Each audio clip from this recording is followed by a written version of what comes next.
Hi everybody, Dr. Pingle here.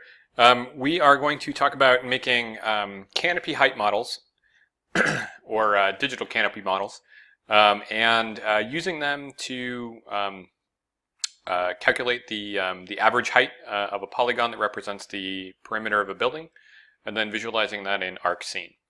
So here we go.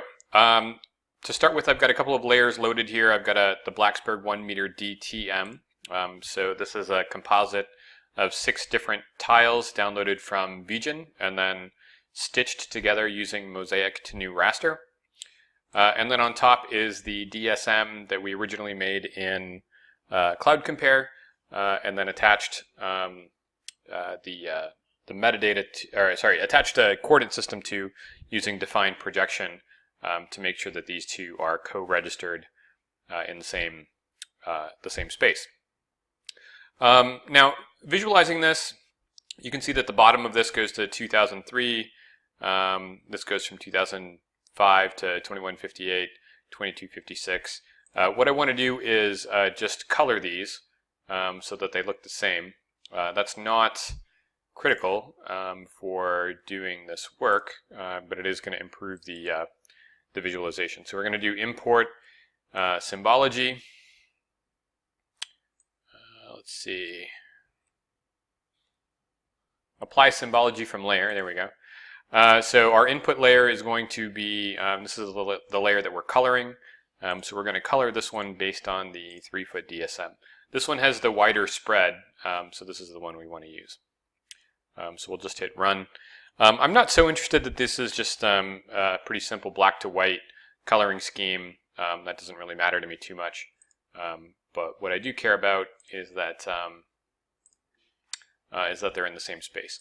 What that's going to let me do is kind of swipe, and all of the background colors that you see are all retained, and all I'm doing is sort of filling in the buildings as we go. Now, a lot of these areas are higher than others. So this is a particularly low area. This area is much higher, and you can tell that by sort of this background whitish grayish color indicating a higher elevation. So low elevation, higher elevation. What we want to do is essentially filter out the influence of these sort of large terrain features. And the way we're going to do that is we're going to subtract our terrain layer from that layer. So to do that, we're just going to use our raster calculator. And I'm going to go ahead and use this as a tool.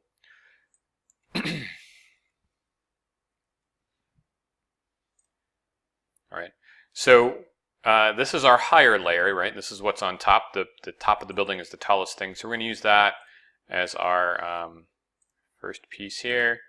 And from that, we are going to subtract the ground layer. So surface minus terrain is going to be our output layer.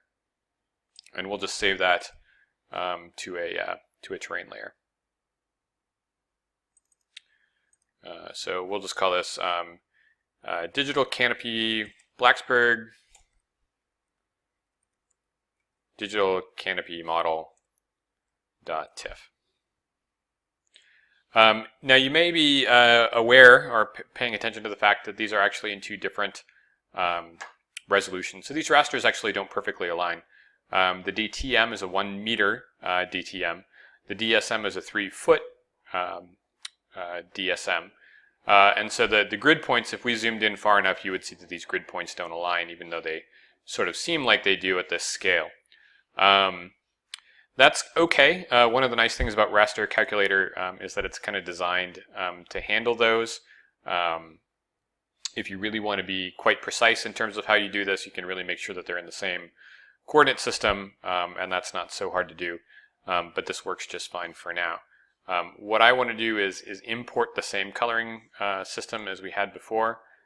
So I'm going to do that.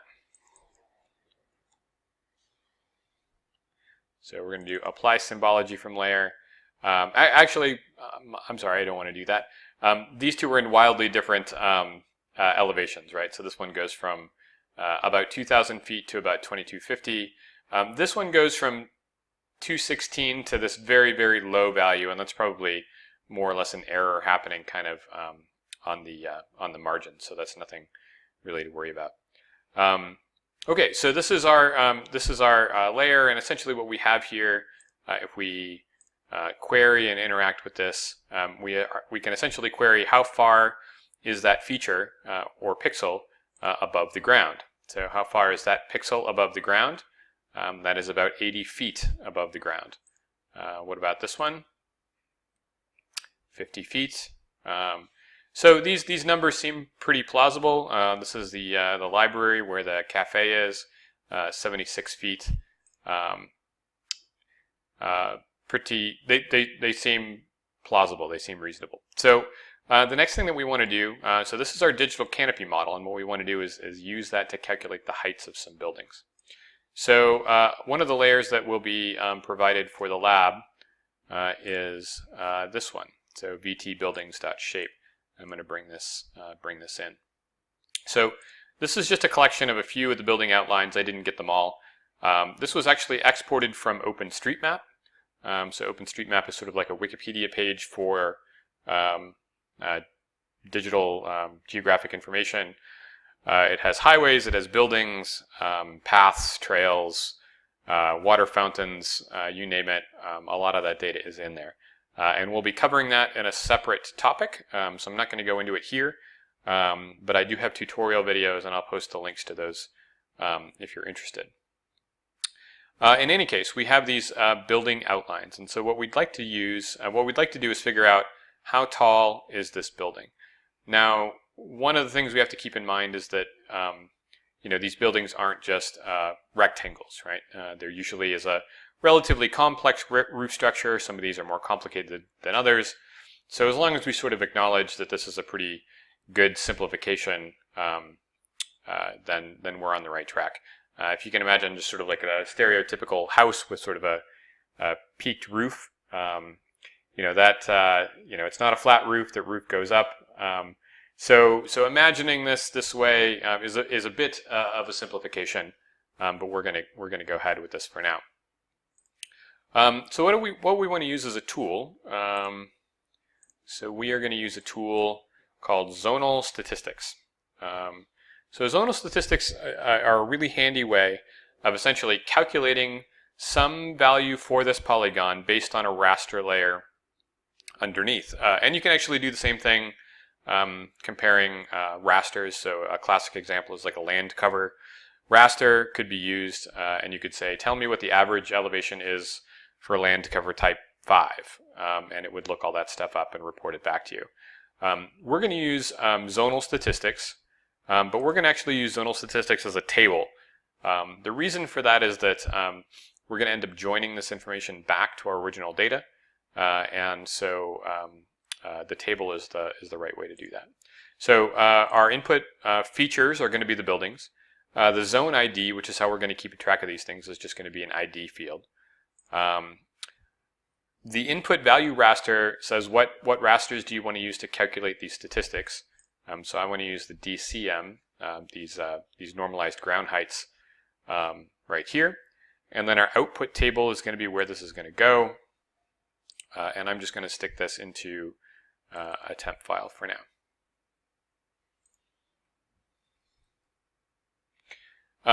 Now, the way that tables are stored is a little bit different. I'm just going to call this heights for now. Hopefully this is going to be fine.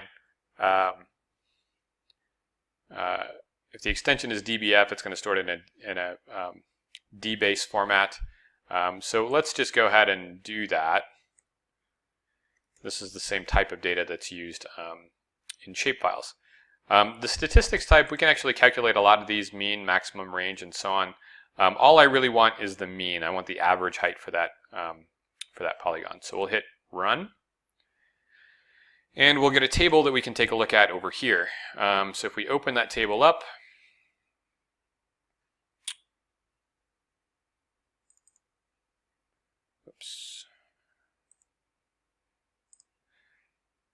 we'll get a look at it where we're saying, well, this particular building with this ID, there were this many pixels, this is the area, and then this is the mean height. This is actually what we care about. So the mean height of this polygon is 41, the mean height of that polygon is 35.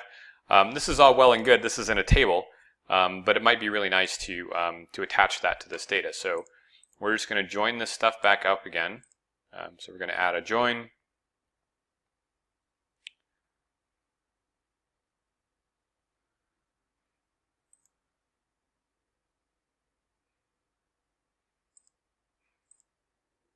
Oh, here we go.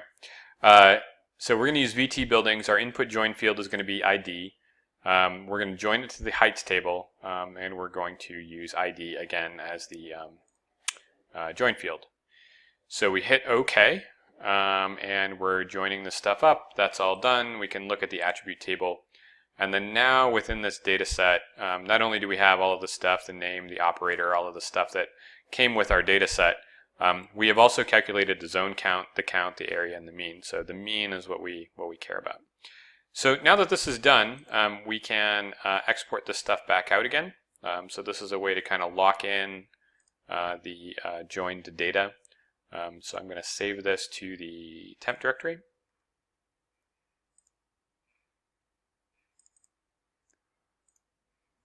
As buildings, buildings with heights.shape.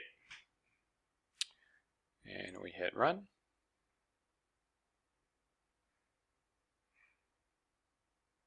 Okay, and that's all been completed successfully. So now if we want to visualize this in an ArcScene, what we can do is we can go into, insert, and insert a new local scene.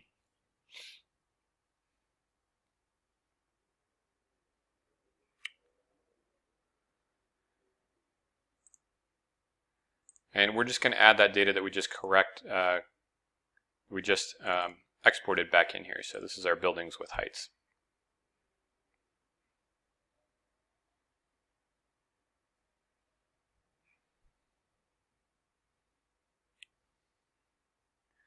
Okay, so here are our polygon layers, and for those of you who haven't brought polygons into ArcScene before, this is a pretty cool process. And we can pan and zoom and do all the things that we've been doing. Of course, this is all flat, right? And we may very well want to change that. So we are going to add an elevation to it. So we're going to click on this, click on Appearance.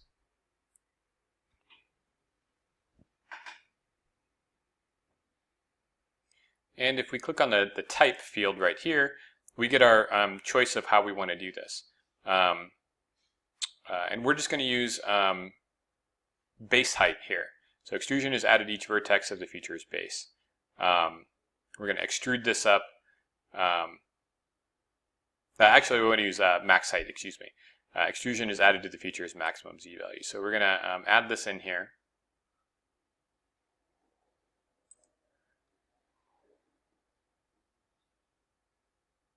And then we need to set the field that we're going to be pulling that information from. So in this case, we can open our attribute table here.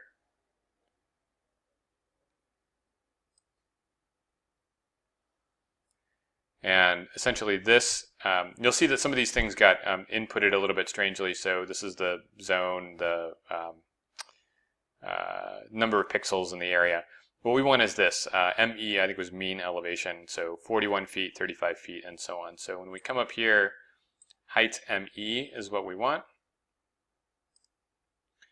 And we get an image that looks like this. So what we've done here is use our LiDAR data to calculate a field using zonal statistics, and then using that field to extrude the features vertically and visualize an ArcScene. All right, thanks for listening, and we will catch you next time.